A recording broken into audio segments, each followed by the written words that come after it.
Hello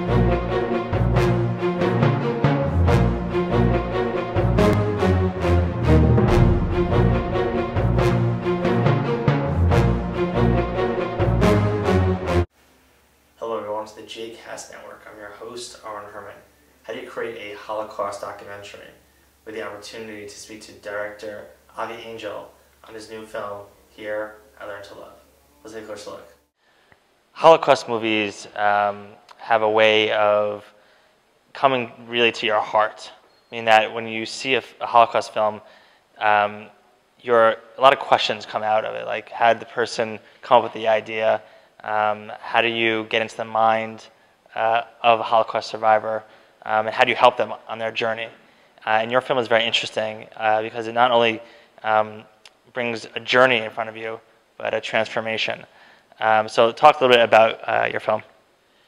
The starting point was when my nephew had an intimate bar mitzvah in the Kotel, and his grandfather Avner, who's one of the heroes, said in front of the whole family, "This is the moment I claim triumph over the Nazis." I knew Avner for so many years. He's living in Eilat, always with a suntan, bohemian guy. He had a bar.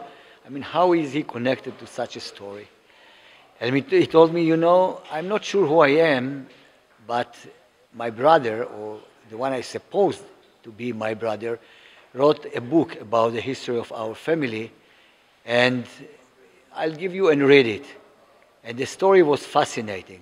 And this was the starting point when I read it, and I tried to convince them to set up for a journey to trace the roots of their childhood, their survival during the Second World War, of what we call the Holocaust. And the movie is about that story. Whenever you're reading a book, and you can sometimes picture like a movie in your head of how it will look. How did you adapt the book to fit what you're looking for? The book is just tells the story, the general idea of the story. But as a documentary director, and we are very strict about it, you have to let the things happen. I had to get a distance from the happenings when I took them to Krakow or to Belzec or to Bergen-Belsen or to Montreux, and only lead from distance the way and let them expose their emotions, their feelings, their thoughts. And I think the special thing about this movie, maybe if I can say it, is that they were ready to really spill out what we call their kishkes in front of the camera, lay bare, say Kaddish, and at the same time really cry with tears about the things that happened to them. And I think that this is what makes the movie, the authenticity of this movie so touching. Did anything surprise you as you were filming the movie?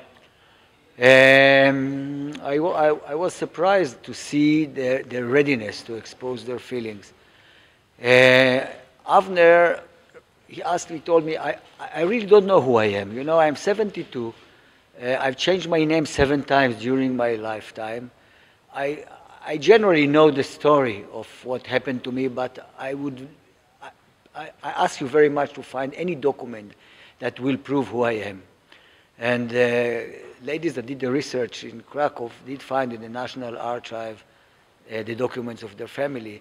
But when I told him, when we were in the main street, and I told him, we are going to look for your documents right now, he was not really aware where we were going. And he, of course, didn't know that we are going to find any document about it. When he finds finally the document, and I'm going to shorten it because it's on the movie, and he finds and he looks at it, after 70 years, he mentions his mother's name, Mindale. And, you know, this is a moment of tears, you know, and he says, Mindale, I have so much to tell you. I have so much to tell you. And he burst in tears. Now, Avner, he had heart surgery with 4 bypasses, and I was warned that I have to be very, very careful about the whole situation. And it's not shown during the whole length in the movie, but, you know, he cried for 5, 7, 10 minutes, very, very strong. And as if someone who cares for him, I said, well, I should go and give him a hug. As a director, I said, well, I have to keep the distance and see what happens. And it was a very, very emotional moment for all of us in the movie. Everyone was in tears, you know, and that's one of the touching moments in the movie. When you want the audience to connect to your story, how do you think the audience has received the film so far? It's not a classical Holocaust movie because it doesn't show the scenes that we are used to see of this period, which are really awful. It's a story about two kids. One was 2 years old, one was 3 years old. They told us their story very special, in a very special way.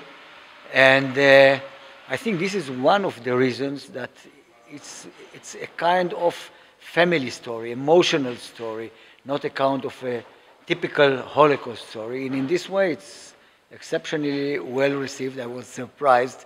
I am flattered. And I hope all of us, because it's not the director, it's the cameraman, it's the editor, it's the music, it's the soundman, that we all together we tried to do a good job. And music plays a big part in this film, and the way that you culminated sort of from start to finish. Talk a little bit about the importance of that. The music was composed by a young, very talented lady in Israel, Tami Barak. And you know, we were sitting in the editing room, and there was the Tami, and there was Yuval Cohen, the editor of the movie, and Erez En, he was editing the whole sound. And I was sitting a little in the back because my ears cannot, you know, there are 7 channels of music. And they were saying the violin up and this down and this up and this down. And you know, you have to let the professionals do their job. And I said Tami did an extraordinary job in this movie. There's, throughout the movie, you mentioned some touching moments. Did you find that any part was challenging for you as a director? The production part. I'm the producer and the director, and we set up for 11 days. And the idea is that everything will move so smoothly that we will not have to manage logistics or whatever can disturb our heroes to really concentrate on what happened. We had a great surprise when we went to Poland to one of these farms, because we had to find a farm that looks like a 1940 farm. And we found the farm, and we had to set up early in the morning, like 4 or 5 o'clock, to be there in the first light. And we asked the producers if they can arrange for us some coffee and some sandwiches, because we will be arriving like 5 o'clock. And they said, no, we are going to give you the location, and that's it.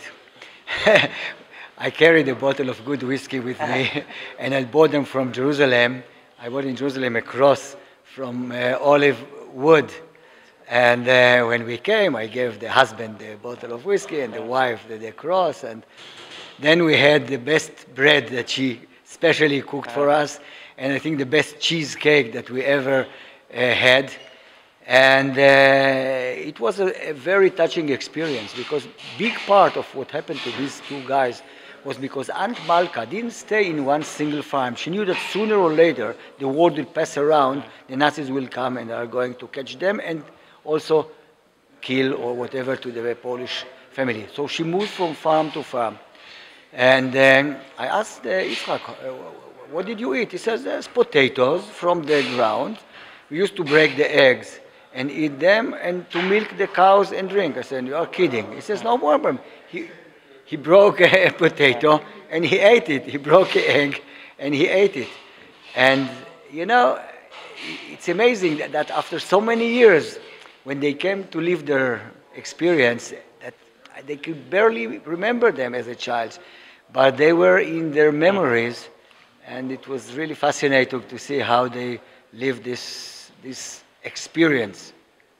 Some of it was not so fantastic, and one of them was that Aunt Malka, when she left the ghetto, she was pregnant, and 3 or 4 months later, she had to give birth.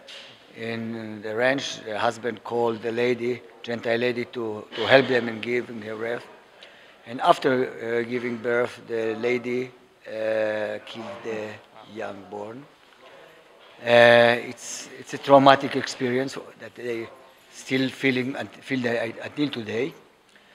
And she didn't do it because they were Jews. She did it because she looked at the young children in the corner of the stable and told them, "It's the entire family, or if you are going to continue this trip with a baby child, the Nazis sooner or later are going to catch you and they are going to kill all of you.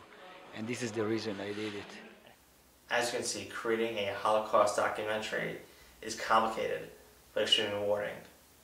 Here on Learn to Love showcases the intricacies of trying to find out about one's history, and through love, conquering all. This is Aaron Herman. Thanks for watching.